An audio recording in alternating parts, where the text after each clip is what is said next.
So the best year of MBBS is, and this year is known as honeymoon period of MBBS. So hey guys, this is Vaibhav, currently a third year MBBS student at VMMC and Safdarjung Hospital Delhi. So आज हम लोग करने वाले हैं dissection, anatomy वाला नहीं, MBBS का dissection करेंगे आज।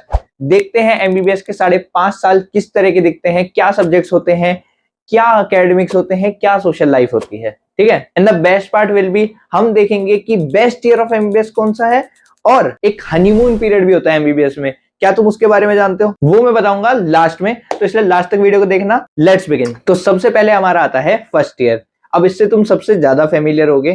3 सब्जेक्ट्स आते हैं इसमें, एनाटॉमी, फिजियोलॉजी एंड बायोकेमिस्ट्री। बात करें अगर एकेडमिक लाइफ की, तो एकेडमिक लाइफ उतनी ज्यादा टफ नहीं होती। हाँ, सिलेबस काफी ज्यादा होता है एज कम्पेयर टू नीट। मतलब जितना तुम अपनी पूरी नीट प्रिपरेशन में पढ़ते थे, उतना तुम्हें यहाँ पे 1-2 महीने में पढ़ा देंगे। बट स्टिल काफी चीजें जो तुम्हारे 12th के 11th के बेसिक्स हैं उनसे रिलेटेड होती है, तो समझना उतना ज्यादा मुश्किल नहीं होता है। एंड इवन अगर तुम कुछ नहीं भी पढ़ के जा रहे हो ना, मत करना प्लीज ये चीज, तब भी एग्जाम में कुछ ना कुछ तुम जरूर लिख पाओगे। बिकॉज जो क्वेश्चंस होते हैं उनके आंसर्स थोड़े इस तरह के होते हैं जो तुम मतलब पहले की नॉलेज से भी थोड़ा बहुत आंसर कर सकते हो। प्लीज इसको ट्राई मत करना, but this is the thing. इसमें एक स्पेशल मेंशन होना चाहिए एनाटॉमी प्रैक्टिकल्स का। अब तुम्हारे डाइसेक्शन हॉल में पहले दिन ऐसा जरूर होगा, एक ना एक बंदा बेहोश होगा, एक ना एक बंदा उल्टी करके भागेगा। तो ये एक अलग एक्सपीरियंस होता है कि तुम कैडेवर के साथ किस तरह से मैनेज करोगे पहले दिन। बाकी ओवरऑल एकेडमिक्स थोड़े से मतलब टफ होंगे डेफिनेटली, बिकॉज तुम्हारा फर्स्ट साल है MBBS में, but you can cope up with them easily. But the catch comes in social life. अब यहाँ पे तुम्हारा जो पहला साल होगा तो तुम पहले सीनियर से डरे हुए रहोगे, रूम से कम निकलोगे, जितना हो सके बच के बचाने की कोशिश करोगे। फाइल्स भी मिलती हैं कई जगह और उनको बनाना भी पड़ता है, और भी तुम्हें काम मिल सकते हैं फर्स्ट ईयर में सीनियर्स के थ्रू। तो उसके साथ लाइफ को मैनेज कर पाना थोड़ा सा मुश्किल होता है। हाँ, बट स्कोप बहुत ज्यादा होता है कि भाई तुम्हारे पास पूरा मतलब 100-150 बच्चों का एक नया बैच है जिनसे तुम बात कर सकते हो, अपनी सोशल लाइफ अच्छी कर सकते हो, नए नए दोस्त बना सकते हो। और एक बढ़िया चीज होती है कि यार तुम जिस सिटी में हो उस सिटी के मतलब जितने भी कॉलेजेस हैं उनके तुम फेस्ट वगैरह जाके अटेंड कर सकते हो। फर्स्ट ईयर में खासकर बहुत ज्यादा क्रेज रहता है कि भाई हमें हर कॉलेज का फेस्ट अटेंड करना है, उसमें जो भी स्टार्स वगैरह हैं उनको देखना है। वो एक बहुत अच्छा एक्सपीरियंस होता है। बाकी दोस्तों के बारे में फर्स्ट ईयर में कैसा है वो थोड़ा बाद में बात करेंगे अभी, ठीक है। तो अब आते हैं सेकेंड ईयर पे। सेकेंड ईयर में अगेन 3 सब्जेक्ट्स हैं, पैथोलॉजी, फार्माकोलॉजी एंड माइक्रोबायोलॉजी। सो यहाँ से थोड़ा सा एकेडमिक्स थोड़ा सा टफ होना शुरू होता है। मतलब फर्स्ट ईयर में तो तुम्हें पढ़ाया जाता है कि यार नॉर्मल बॉडी कैसे काम करती है, नॉर्मल क्या क्या चीजें होती हैं।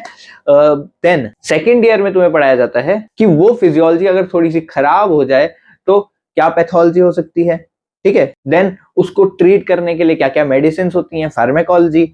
एंड जो इन्फेक्शंस वगैरह होते हैं उनमें क्या क्या माइक्रोब्स होते हैं, उनकी क्या लाइफ साइकिल होती है, तो वो होता है माइक्रोबायोलॉजी, ठीक है। अब यहाँ पे थोड़ा सा एकेडमिक्स पे तुम्हें फोकस करने की जरूरत पड़ेगी।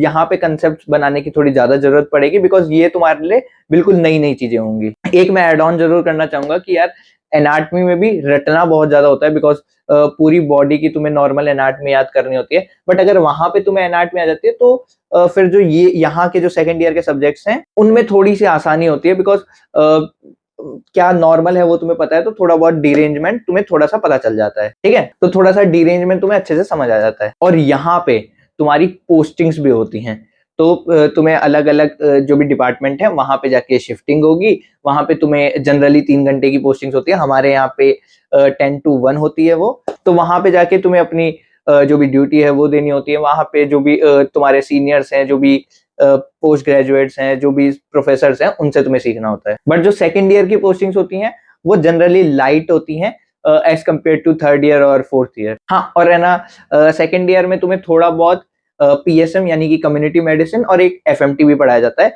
ये 2 सब्जेक्ट वैसे तो हैं तुम्हारे थर्ड ईयर के, बट थोड़ा बहुत इनको सेकंड ईयर में भी पढ़ाया जाता है। इसके अलावा तुम्हारी कुछ क्लासेस मेडिसिन, सर्जरी इससे रिलेटेड भी होती हैं। Then coming to social life in second year, तो यार ये साल सोशल लाइफ के लिए बहुत अच्छा होता है, बिकॉज फर्स्ट ईयर में हो सकता है कि तुमने है ना फेस्ट वगैरह मिस कर दिए हो, बिकॉज यार तुम्हें सीनियर्स का काम मिला हुआ है, या फिर है ना होम सिक होते हैं, काफी लोग घर चले जाते हैं बार बार। तो सेकंड ईयर में वो चीज है कि भाई तुम फर्स्ट ईयर से सीनियर भी बन चुके हो, अब तुम्हें किसी का काम नहीं करना, तुम बल्कि जूनियर्स को दे ही रहे होगे। तो सेकंड ईयर इज कि अब तुम सीनियर बन चुके हो, अब तुम्हें किसी का काम नहीं करना ज्यादा, और इतने भी बड़े नहीं हुए कि थर्ड ईयर फाइनल ईयर में आ गए कि यार तुम इंजॉय नहीं कर सकते इन फेस्ट वगैरह को। तो सेकंड ईयर में काफी लोग बहुत सारे फेस्ट अटेंड करते हैं। और दोस्ती की बात करें तो यहाँ पे दोस्ती रिफाइन होने लगती है, बिकॉज फर्स्ट ईयर में तो तुम्हें पता नहीं कि यार तुम्हारा असली दोस्त कौन है, बस तुम है ना सबसे थोड़ा बहुत बात कर रहे हो। लेकिन सेकंड ईयर तक ये सब सॉर्ट होने लगते हैं, डिफरेंट डिफरेंट छोटे छोटे ग्रुप्स बनने लगते हैं सिमिलर आइडियोलॉजी वाले लोगों के, और तब तुम्हें थोड़ा फिगर आउट होने लगता है कि हाँ भाई ये मेरा असली दोस्त है, ये ऐसे है। So this was second year for you. अब आते हैं थर्ड ईयर पे। थर्ड ईयर पे सब्जेक्ट्स क्या है?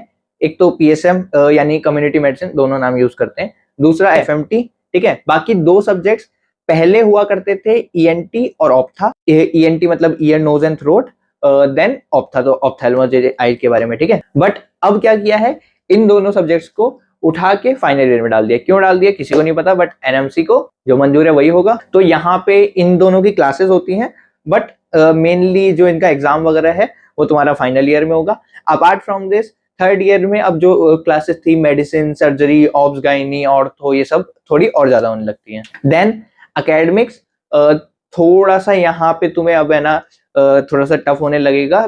क्यों? बिकॉज वहां तक तुम अभी है ना फर्स्ट सेकंड ईयर में तुम अपने कंसेप्ट बिल्ड कर रहे थे, अब यहाँ थर्ड ईयर से काफी लोग अपनी नीट पीजी की प्रिपरेशन शुरू कर देते हैं। सो जिस भी प्लेटफॉर्म से पढ़ रहे होंगे उसको टाइम देना होगा, उसके नोट्स वगैरह रिवाइज करने होंगे, एमसीक्यूज वगैरह भी काफी लोग सॉल्व करते हैं। सो यहाँ से मतलब थोड़ी सी सीरियसनेस बिल्ड होने लगती है अपने आगे पीजी एंट्रेंस के लिए। Apart from that 10 to 1 clinical postings भी हैं, उनको भी अटेंड करना होता है, और यहाँ पे थोड़ा सा मतलब सेकंड ईयर से थोड़ी सी ज्यादा टफ होती है, बहुत ज्यादा नहीं, थोड़ी सी। सो अगर सोशल लाइफ की बात करें थर्ड ईयर में, तो वो वापस है ना मतलब फर्स्ट ईयर में ऐसे थी, सेकंड ईयर में पीक की, फिर वापस थोड़ी कम होने लगती है। अब यहाँ पे वही तुम्हारे जो फ्रेंड्स बचे हैं उनमें से भी थोड़े बहुत छट जाएंगे, फिर जो बचे हैं वही तुम्हारे अब असली दोस्त हैं, जो मतलब है ना चांसेस हैं कि तुम्हारे फाइनल ईयर तक या उसके बाद तक साथ में रहेंगे, बट स्टिल तुम थोड़ी बहुत सबसे थोड़ी बहुत बातचीत रख रहे हो। एंड अब इसके बाद से मतलब फेस्ट वगैरह में जाने का बहुत ज्यादा मन नहीं करता है लोगों का, तो बस वही अब पीजी की प्रिपरेशन में सब लगे हुए होते हैं, तो वही लाइब्रेरी से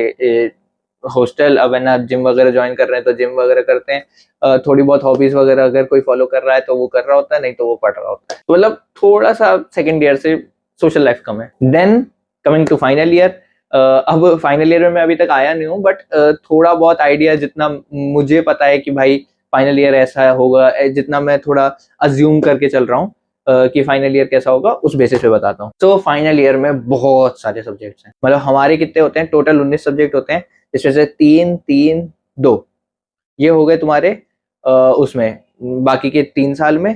फाइनल ईयर में अब तुम्हारे आएंगे बहुत सारे, total 11 subjects, medicine, surgery, obs gynae, radiology, ophthalmology, ENT, derma, ortho, और तो एक दो भी क्लिक नहीं कर रहे हैं, वो तुम इस लिस्ट में देख सकते हो, ठीक है। सो यहाँ पे अब एकेडमिक लाइफ सबसे ज्यादा टफ होने वाली है, बिकॉज इसके बाद इंटर्नशिप आ जाएगी, तो इंटर्नशिप में बहुत ज्यादा टाइम मिलता नहीं है लोगों को पढ़ने का। अब यहाँ पे क्लासेस भी थोड़ी ज्यादा होंगी, और क्लासेस भी उनको अटेंड करना होगा, पोस्टिंग्स भी थोड़ी सी मतलब टफ होती है, और यहाँ पे अब है ना मतलब खुद को भी लगने लगता है कि यार भाई अब तो सीखनी ही पड़ेगी चीजें, बिकॉज फाइनल ईयर आ गया, इसके बाद फिर इंटर्नशिप है, इंटर्नशिप में वो चीजें अप्लाई करनी होंगी, तो फिर इसलिए अभी से सीखना जरूरी है। एंड नीट पीजी की भी प्रिपरेशन बहुत जोरों शोरों से करनी है, बिकॉज वही इंटर्नशिप में टाइम नहीं मिलेगा। तो यहाँ पे मतलब एकेडमिक लाइफ ऐसी हो जाती है, सोशल लाइफ ऐसे हो जाती है, तब भी थोड़े बहुत लोग मतलब मैनेज कर लेते हैं कि यार थोड़ा खेलना कूदना वगैरह, जिम वगैरह थोड़ा बहुत मैनेज कर लेते हैं, बट स्टिल मतलब बाकी सालों के कंपैरिजन में यहाँ पे तुम्हारा थोड़े एकेडमिक लाइफ थोड़ी सी मतलब ज्यादा टफ होने वाली है।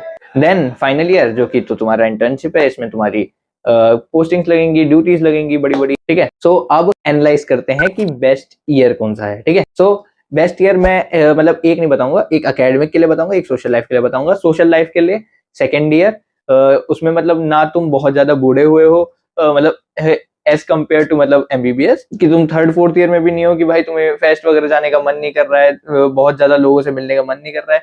फर्स्ट ईयर में भी नहीं हो कि भाई तुम्हारे ऊपर बहुत सारे बोझ आ गए, ऊपर वालों का प्रेशर है ना। सो इन बिटवीन तुम्हारा सेकेंड ईयर जो है वो सबसे बढ़िया है। देन बात करें अकॉर्डिंग टू एकेडमिक्स, तो यार मतलब मुझे लगता है कि सबसे ज्यादा तुम्हें सीखने को तो फाइनल ईयर में ही मिलेगा, क्योंकि वहीं पे है ना तुम सीरियसली बिल्कुल पोस्टिंग्स अटेंड कर रहे हो कि सारी पोस्टिंग्स अच्छे से अटेंड करनी है, काफी सारे सब्जेक्ट्स भी पढ़ने, और है ना थोड़ा बहुत अब क्लिनिकल एक्यूमेंट भी आने लगेगा, पेशेंट्स को थोड़ा बहुत डायग्नोस करने लगोगे, तो I think final year should be the best year for academics. Then what is honeymoon period?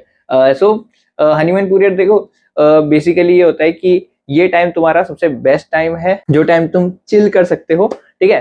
तो कुछ कॉलेजेस में सेकेंड ईयर होता है, कुछ कॉलेजेस में थर्ड ईयर होता है, बिकॉज सेकेंड ईयर में बिकॉज चिल पोस्टिंग्स है, तो यार तुम्हारा वो 3 घंटे वहां आके मतलब बच गए, या 3 घंटे में से काफी टाइम मिल गया तुम्हें एक्स्ट्रा, तो उसको तुम अलग तरह से स्पेंड कर सकते हो, इन्वेस्ट कर सकते हो, या फिर उसमें थोड़ा मजा कर सकते हो। थर्ड ईयर क्यों कहा जाता है? बिकॉज थर्ड ईयर में देखो, सेकंड ईयर में भी मतलब है ना 3 सब्जेक्ट्स हैं, उनकी क्लासेस अच्छे से अटेंड करनी पड़ती है। थर्ड ईयर में थोड़ी सी लाइट होती हैं classes, specially in my college. Postings भी मतलब एज कम्पेयर टू सेकंड थोड़ी सी टफ है, बट ओवरऑल लाइट ही है। तो और मतलब 2 ही सब्जेक्ट्स है, तो उतनी ज्यादा क्लासेस भी नहीं है, तो उस अटेंडेंस का भी इतना ज्यादा लफड़ा नहीं रहता है।